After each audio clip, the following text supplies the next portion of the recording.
Hello दोस्तों, स्वागत है एक बार फिर आपका अपने चैनल राजनीतिक चौपाल में।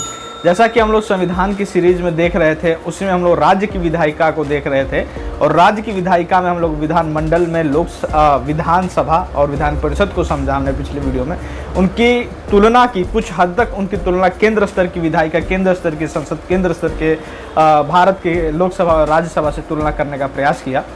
आज हम उसी संदर्भ में आज की वीडियो में यह देखेंगे कि किस प्रकार से राज्य के विधानमंडल में विधेयक को पेश किया जाता है, पास होता है, क्या उसका प्रोसीजर होता है। हमने अपने वीडियो में पिछले कुछ वीडियो में हमने ये देख रखा है कि केंद्र स्तर पर किस तरह से विधायिका को पेश किया जाता है, किस सदन से किस सदन में जाता है, क्या होता है।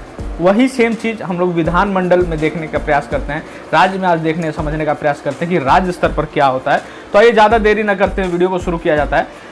तो देखिए, विधानमंडल में हमने आपको बताया कि यह एक तरह से राज्य की विधायिका है। पहले तो राज्य की विधायिका है और संसद की भांति है, जैसे केंद्र स्तर पर संसद है और राज्य में विधानमंडल का वही अस्तित्व है।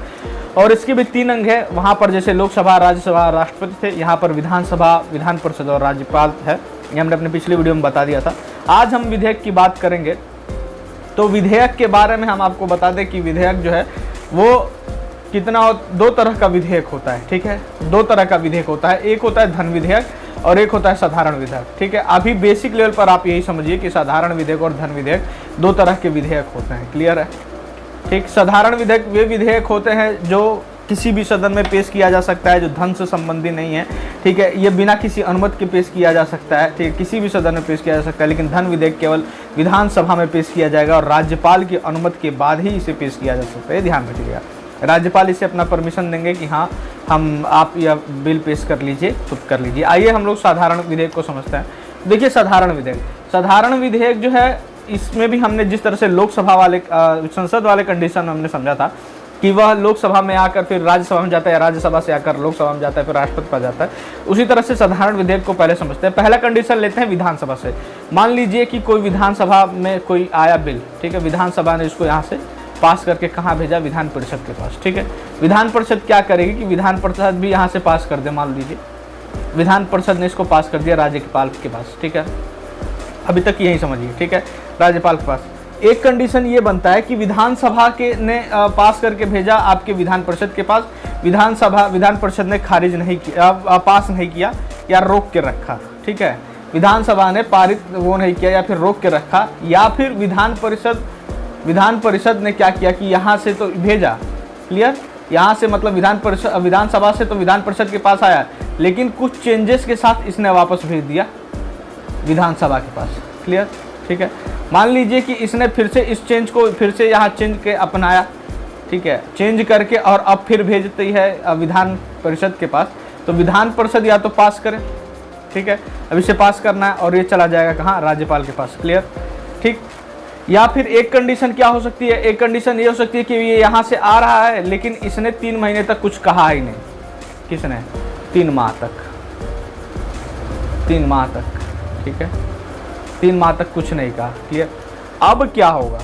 ये चीज़ है, ये चीज़ हमने लोकसभा में भी समझा था, संसद में भी समझा था कि लोकसभा या राज्यसभा से पेश होकर आ रहा था बिल, और जब दूसरा सदन उसको या तो 6 महीने तक, साधारण विधेयक में 6 महीने तक के लिए रोक ले रहा था या संशोधन के साथ उसको वापस भेजता था, और पहला सदन उस पर गतिरोध की स्थिति उत्पन्न होती थी, कॉन्फ्लिक्ट उत्पन्न होता था, तो वहाँ संयुक्त उसकी बैठक थी। यहाँ कोई संयुक्त बैठक का कोई प्रावधान नहीं है, संयुक्त अधिवेशन का कोई प्रावधान नहीं है। ठीक है, तो क्या होगा?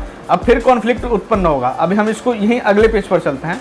ठीक है, ये विधानसभा, ठीक, ये विधान परिषद, ये गवर्नर वाला केस। ठीक है, हमने आपको क्या बताया था कि यहाँ से तो आया, ठीक है, यहाँ से चला, यहाँ पर इसने क्या किया? या तो मना कर दिया, ठीक है, या वापस भेजा था। इसने क्या किया? फिर आया, है ना, तो इसने पास किया, या ये वाला 1 सेकंड के लिए कंडीशन हटा दीजिए। ठीक है, कि यहाँ पर कॉन्फ्लिक्ट उत्पन्न हुआ। ठीक, या दूसरा ऑप्शन ये था, हमने आपको बताया था कि 3 माह तक कोई इस पर रिस्पॉन्स ही नहीं दे रही है। तो दोनों में या तो इसने वापस भेजा था तब भी गतिरोध हुआ, ठीक है, या 3 महीने तक रोक दिया या मना कर दिया कि हम नहीं करेंगे तो गतिरोध हुआ। अब क्या होगा? अब यहाँ पर ये होता है कि विधानसभा अगर दोबारा से पारित करती है, एक बार तो यहाँ से भेजा ही था और दूसरी बार भी अगर विधानसभा इसको पारित करके भेजती है, तो यह इनको या तो पास करना पड़ेगा भैया, या तो पास करो। क्लियर? या आप इसको रोक सकते हो, तो ये मैक्सिमम 1 माह तक रोक पाएंगे। कितने माह तक? 1 माह तक ये रोकते हैं अगर, तो उसके बाद से ये पास माना जाएगा और सीधा चला जाएगा गवर्नर के पास, राज्यपाल के पास। क्लियर है? समझ में आया नहीं आया? दोबारा एक बार समझिए।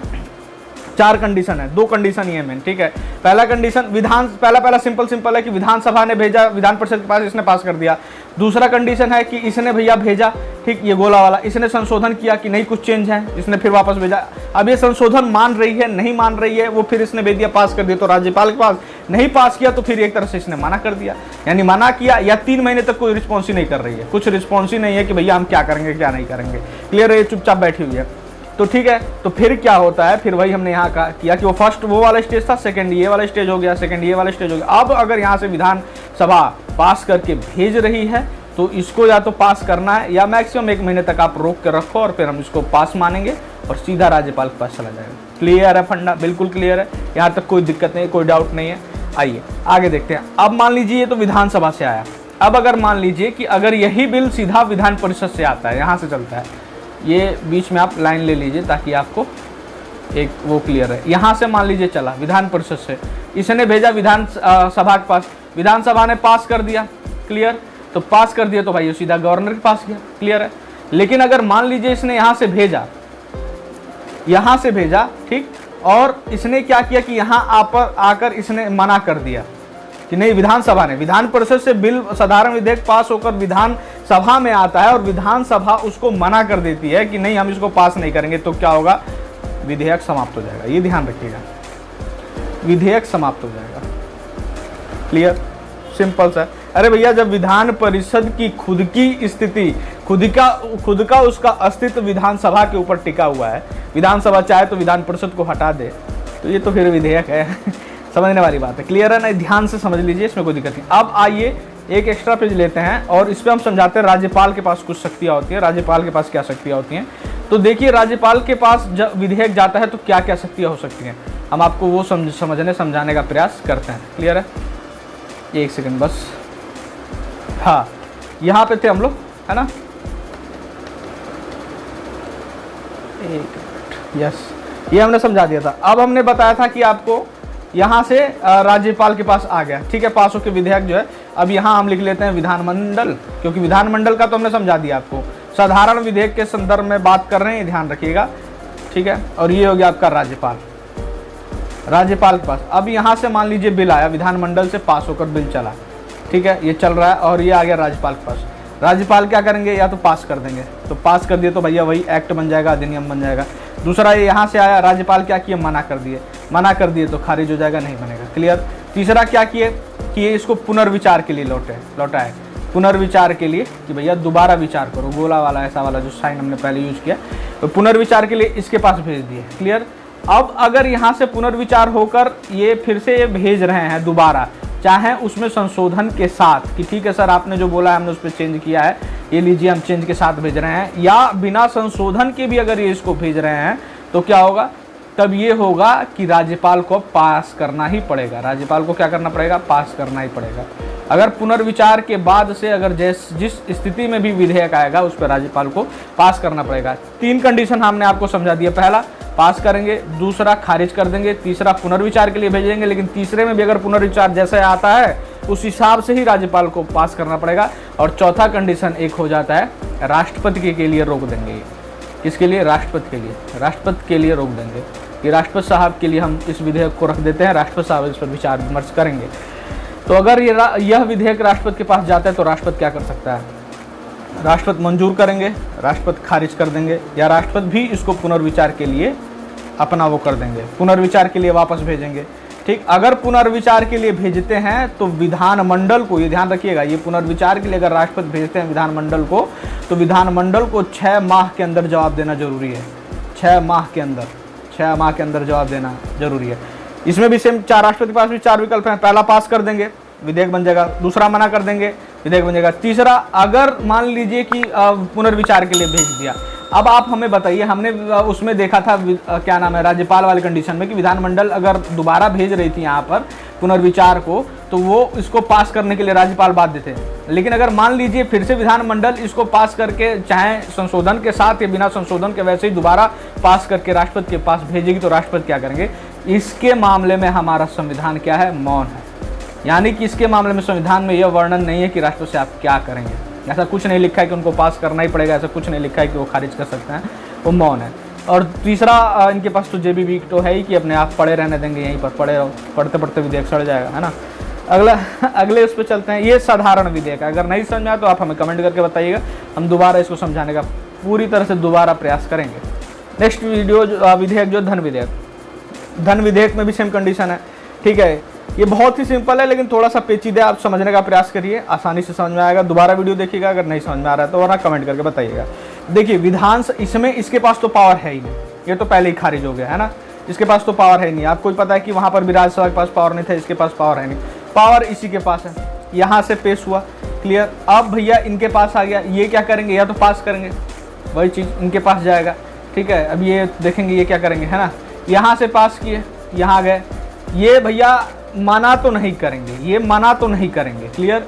ये पुनर्विचार के लिए भी नहीं लौटाएंगे, इसको गोला बना के काट दीजिए और मना को भी दोबारा से ऊपर काट दीजिए, कि मतलब मना भी नहीं कर सकते, उसके लिए भी नहीं भेज सकते संशोधन। ये सिर्फ क्या कर सकते हैं, सिफारिश करेंगे। क्या करेंगे, सिफारिश करते हैं। मान लीजिए सिफारिश के साथ ये भेजते हैं वापस।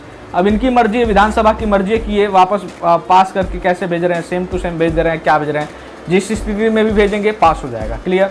दूसरा कंडीशन, ठीक है। तीसरा कंडीशन इसमें ये है कि मान लीजिए विधानसभा से चला ये धन विधेयक चलता है और आता है कहाँ पे, विधान परिषद में। इसने क्या किया कि इसने यहीं पड़े रहने दिया, यहीं पड़े रहने दिया, कुछ विचार ही नहीं कर रहा है। 1 दिन हुआ, 2 दिन हुआ, 3 दिन हुआ, करते करते 14 दिन निकल गया। जैसे ही 14 दिन बीता तुरंत इसको यहाँ से पास मान लिया जाएगा, विधान परिषद से पास मान के राज्यपाल के पास भेज दिया जाएगा, क्लियर। यानी कि इस कंडीशन में, धन विधेयक के कंडीशन में, विधान परिषद सिर्फ और सिर्फ 14 दिन तक ही धन विधेयक को रोक सकती है।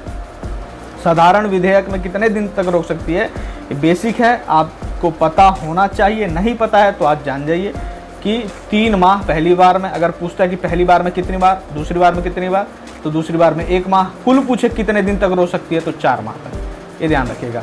राज्यसभा 6 माह तक रोक सकती थी, ये भी आप ध्यान रखिएगा, ये 4 माह तक रोक सकती है, क्लियर है, क्लियर फंडा है। ओके, आइए अब आगे चलते हैं। वहां पर भी जब अब राज्यपाल के पास गया धन विधेयक, तो राज्यपाल के पास भी तो कुछ शक्ति होंगी ना। तो अब इसमें तो ये वाला डाउट है ही नहीं कि क्या नाम है, विधान परिषद भेजेगा, तो विधान परिषद भेज ही नहीं सकता, तो उसमें डिस्कशन करने की जरूरत नहीं। सीधा आप यहाँ जाइए, ये हो गया आपका विधानमंडल, विधानमंडल से ही तो आया ना धन विधेयक, विधानमंडल है ना। ये हो गया आपके राज्यपाल, क्लियर है। अच्छा, अब विधेयक यहाँ से चल रहा है, धन विधेयक, एक सेकेंड, हाँ ठीक है, कोई नहीं। अब यहाँ से विधेयक चला, यहाँ से चला राज्यपाल के पास, राज्यपाल क्या करेंगे, राज्यपाल इसको पारित करेंगे, पहला कंडीशन है। दूसरा कंडीशन है यहाँ से चला, राज्यपाल इसको खारिज कर देंगे, ठीक है। तीसरा देखिए, फिर एक चीज़ हम बताएं, यहाँ से ये चला, यहाँ गया, राज्यपाल इसको पुनर्विचार के लिए नहीं लौटाएंगे। क्यों नहीं पुनर्विचार के लिए लौटाएंगे, ये देखिए रास्ता हम बंद कर दे रहे हैं ताकि आपको ये क्लियर रहे कि ये कहीं से वापस जा ही नहीं पाएगा। क्यों नहीं लौटाएंगे, हमने आपको शुरू में ही कहा था कि धन विधेयक को पेश करने से पहले राज्यपाल की अनुमति बहुत आवश्यक है। राज्यपाल की अनुमति के बिना धन विधेयक पेश ही नहीं हो सकता है। तो ये तो खत्म हो गया, ये तो ऑप्शन ही राज्यपाल के लिए खत्म हो गया, क्लियर। अब एक वो पास करेंगे, पहला हो गया, दूसरा वो रोक के रख सकते हैं, तीसरा तो इनके पास आपको ही पता है कि पावर है ही, क्या राष्ट्रपति साहब के लिए रख देंगे कि राष्ट्रपति भैया अब हम आपके लिए रख दिए। अब राष्ट्रपति साहब क्या कर सकते हैं वो देख लेते हैं। राष्ट्रपति साहब पास करेंगे, है ना, दूसरा मना कर देंगे, तीसरा जेब में रख लेंगे, अपने पास रख लेंगे। ये भी पुनर्विचार के लिए नहीं लौटा सकते हैं, पुनर्विचार नहीं, इनका भी रास्ता बंद कर दो। यानी धन विधेयक के संबंध में या तो पास करिए या मना करिए, आप पुनर्विचार का चक्कर यहाँ मत रखिए, क्योंकि आपसे तो परमिशन लेकर हमने ये पेश किया। आपके मन में एक प्रश्न उठ रहा होगा कि ये राष्ट्रपति राज्य वाले में क्यों घुस रहे हैं, राष्ट्रपति साहब को तो केंद्र का मैटर दिया ही हुआ है संभालने के लिए, तो आप इसमें क्यों आ रहे हैं भैया। तो आपको हम बताएं कि भारत जो है, भारत के संविधान का अनुच्छेद एक ही यही है कि भारत जो है राज्यों का संघ है, राज्यों का संघ है, ठीक ना। यानी कि भारत में संघात्मक व्यवस्था है, वो संविधान में इस शब्द का कहीं वर्णन नहीं है, लेकिन भारत एक संघात्मक व्यवस्था है जहाँ पर राज्यों को हमने अधिकार प्रदान किया हुआ है, लेकिन इतना भी अधिकार प्रदान नहीं किया हुआ है कि वो भारत के संघ से ही अलग हो जाएं, क्लियर है। तो इसलिए भी वो कहीं ऐसा कोई नियम कानून, कोई ऐसा अधिनियम तो नहीं बना रहे हैं जो भारत की अखंडता, भारत की संप्रभुता, भारत के लोगों के बंधुत्व पर खतरा हो रहा हो। भारत के खुद के अस्तित्व पर खतरा हो रहा हो, या भारत के संविधान पर खतरा हो रहा हो, भारत के न्यायपालिका पर खतरा हो रहा हो, या भारत की जनता, भारत के लोगों पर खतरा हो रहा हो। तो इसलिए ये विशेष पावर, चूंकि केंद्र हमारा भाई हमारे इसीलिए हमारे उसको संघात्मक व्यवस्था को कई सारे रूप में आलोचनाएं भी की जाती हैं कि यह जो है केवल अर्ध संघात्मक है। केसी वियर ने कहा इसको अर्ध संघात्मक का है, अलग अलग विचारकों ने अलग अलग नाम से इसको कहा हुआ है, लेकिन फिलहाल समझने के लिए बेसिक आप इतना ही समझिए कि इसीलिए हमने इसको राष्ट्रपति साहब के, राष्ट्रपति का मतलब ये सिर्फ राष्ट्रपति नहीं है, राष्ट्रपति पर्सनली रूप से नहीं, cabinet minister plus prime minister, ठीक ना, यानी कि केंद्र स्तर का मंत्रिमंडल और प्रधानमंत्री इस पर डिसीजन लेंगे कि इसको करना क्या है, इस विधेयक को खारिज करना है, पास करना है, पुनर्विचार तो धन विधि, मतलब जो भी उसमें हमने अभी बताया प्रोसीजर, उसके हिसाब से फैसले लेंगे। क्लियर है? तो ये तो आपको समझ में आ गया, मैं उम्मीद करता हूँ। नहीं समझ में आया तो बताइएगा, मैं दूसरे तरीके से समझाऊंगा। आइए आगे देखते हैं। विधानसभा के अध्यक्ष की नियुक्ति कैसे होती है, चुना कैसे जाता है? वे लोग अपने ही सदस्यों में से चुनते हैं, अपने सदस्य में से, ठीक है, में से। ये विधान परिषद के सभापति, ये भी अपने सदस्य में से चुने जाते हैं, अपने सदस्यों में से। क्लियर है? अच्छा, त्याग, एक चीज ध्यान रखिएगा कि ये भी और ये भी अपना त्याग पत्र किसे देंगे? तो अगर अध्यक्ष देंगे तो उपाध्यक्ष को, और सभापति देंगे तो उपसभापति को। भारत के संविधान में 4 ऐसे पद वर्णन हैं जो कि अपने से छोटे पद को अपना त्याग पत्र देते हैं। क्लियर है? प्रधानमंत्री मान लीजिए अगर देना हो तो राष्ट्रपति को देंगे जो कि उनसे बड़ा पद है, उपराष्ट्रपति को देना है तो राष्ट्रपति को देंगे जो कि बड़ा पद है। 4 मात्र ऐसे पद हैं जो अपना त्याग पत्र अपने से नीचे पद के वाले लोगों को अपना त्याग पत्र देते हैं, इस्तीफा देते हैं। एक तो है राष्ट्रपति, राष्ट्रपति साहब देते हैं उपराष्ट्रपति को, लोकसभा अध्यक्ष देते हैं लोकसभा उपाध्यक्ष को, विधानसभा के अध्यक्ष देते हैं विधानसभा के उपाध्यक्ष को, विधान परिषद के सभापति देते हैं विधानसभा के उपसभापति को।